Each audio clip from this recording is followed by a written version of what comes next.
Number one, new podcast in the description. Number two, NBA teams have center rotations, which I am not surprising you at all by saying that. And Hassan Whiteside's the starting center of the Miami Heat. And Kelly Olynyk would be their number two guy. Now, I would play Olynyk at power forward some, but this is 2K, and 2K doesn't always know what it's doing. So it seems that Bam Adebayo is getting the short end of the stick, as he has not been playing that much. He's been sitting next to James Young and Tyler Johnson on the bench, and he's not happy. He says he's had enough of Miami. He's signing with a new team this offseason, which I'm pretty sure he can't do as a rookie, but it's clear that he wants out. He's not playing, and so I took this opportunity to call up the Miami Heat and just see what's up. Now let's talk about Bam for a little bit. Offensively, I wouldn't expect a lot from him. Finishing around the basket, rolling to the rim, offensive rebounds, that's about it. But defensively and rebounding-wise, I think he can be like a really, really good player. I mean, look where he already is defensively. And if we compare where he's at right there to the two young centers that we're molding, I guess, one being Marquise Chris, who's an athlete but has to figure out all the other stuff, and then Mitchell Robinson, who is kind of like the same thing but just not as athletic as Chris is and a little better defensively. I mean, those guys, like, they can make progress and become something, but what I want them to be, Bam Adebayo is way closer to being that thing. So we call up the Heat and say, hey, what do you want? I'm not going to give you Brandon Knight because that's a bad trade for you guys. There's no reason for you to take on his contract. And I rather would not trade Marquise Chris, and I'm definitely not giving you Dragan Bender. We're going to open this up, but I'm not giving you TJ Warren. Okay, we're going to start this with Mitchell Robinson and Bam Adebayo. Some draft picks going around. They'll get one of our picks. It'd be a pick swap. I can cry and trade away Troy Daniels. Okay, you guys aren't about that. All right. Then I say, all right, what about Mitchell Robinson, Jared Dudley, a second-round pick? I really don't want to give up Marquise Chris because I like his potential a lot. Okay, you guys are making this difficult on me. Eventually, I just said screw it and went with what 2K wanted, and here we go. Marquise Chris is gone, okay? I tried to do other things. I tried to trade whatever the hell I tried to trade. I threw draft picks in there, but at a certain point, you got to say goodbye. So we can no longer see Marquise with his acrobatic layups and dunks and being bad in pick and roll defense. But now we got Bam, whose number is going to change like 45 times this video. I said 45 because that's currently his number. So what happens now with Bam Adebayo? Number one, I love saying his name. It just rolls off the tongue very easily. He is going to be the backup five. Tyson Chandler is still going to start, call it veteran, whatever. But Chandler might get bought out towards the end of this season. But Bam's going to be playing a lot of minutes off the bench. I think he's going to be around 20 minutes. So him and Tyson Chandler are going to be playing basically the same amount of time. Mitchell Robinson will still have himself a few minutes. You see here, 20 minutes a game for Bam right now, which is even lower than what 2K thinks he should be playing.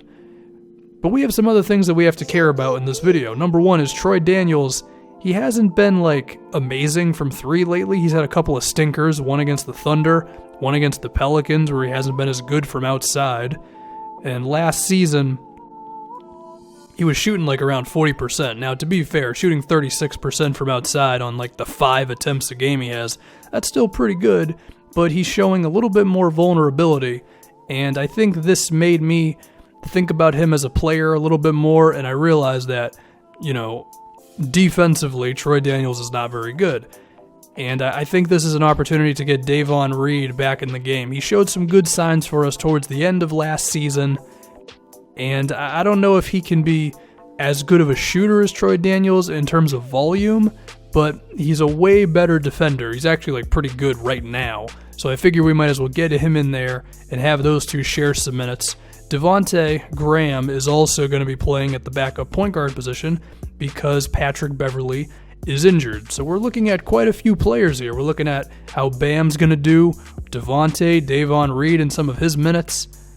And we're going to be simulating about 5 games here because I want to really dive into these as opposed to going through like 10 or 15 games and I can only do a little bit here and there, you know?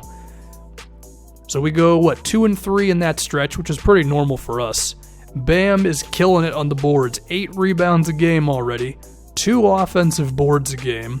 His best game coming here against the Pacers, well, in terms of rebounding at least. 12 boards and 5 offensive boards as well. Is he just going to grab every rebound? I mean, this is him playing 20 minutes a night. See, now he's number 10, so the numbers are all over the place, okay?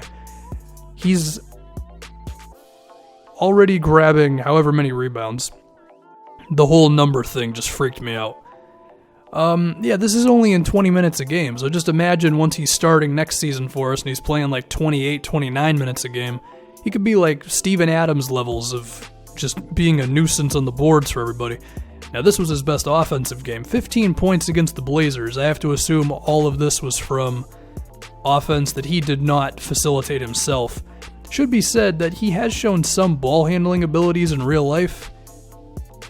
I don't know how much we're really going to work on that stuff. I think we're just going to let him be like the best Clint Capella type of center that you could possibly be, and he's already pretty far along now. I was surprised to see that Miami really wasn't playing him when he could end up being their starting center by like 2 years from now in real life. He also had a game against Dallas, which I was too lazy to actually get the screenshot of his numbers, but it was pretty good as well. The thing with Bam is, can he grow into being like a 33, 34 minute per game kind of guy? I don't know. That's going to depend entirely on his offensive growth, right? Maybe we would have to get another center who's more of like a shooter to offset Bam at times. A Kelly Olynyk type of center, but not Kelly Olynyk because of his contract and all that. It's an interesting thing to talk about, but he's been doing good for us so far. Now we can talk about Devontae, whose best game was definitely against the Indiana Pacers.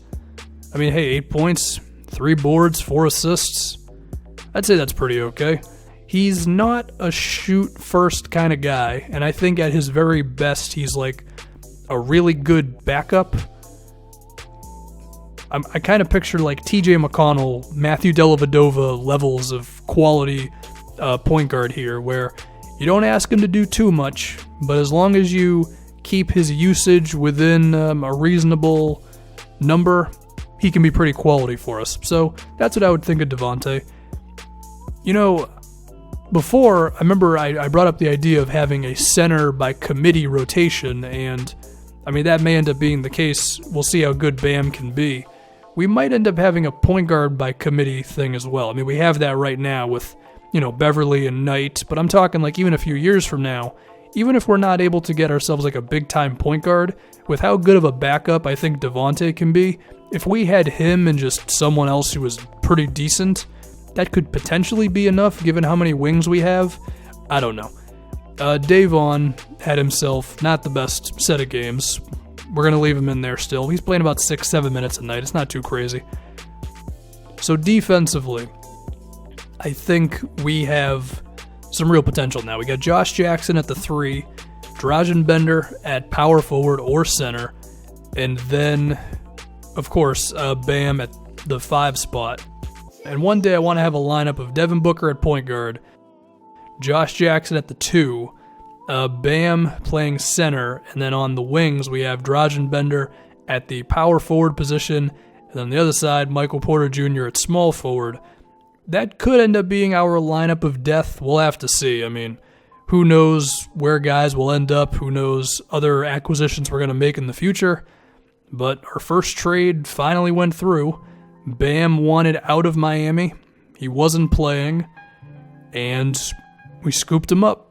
I'll be honest, I tried to give 2K more in the trade because I thought we kind of robbed him a little bit, but I mean, I threw second round picks and apparently it just wasn't going to happen, but we got him. I'm confused as hell, but we got him. And then as we have a black screen, I'll just say again, new podcast talking about the Denver Nuggets and their future, new Tomb Raider movie, and I'm done.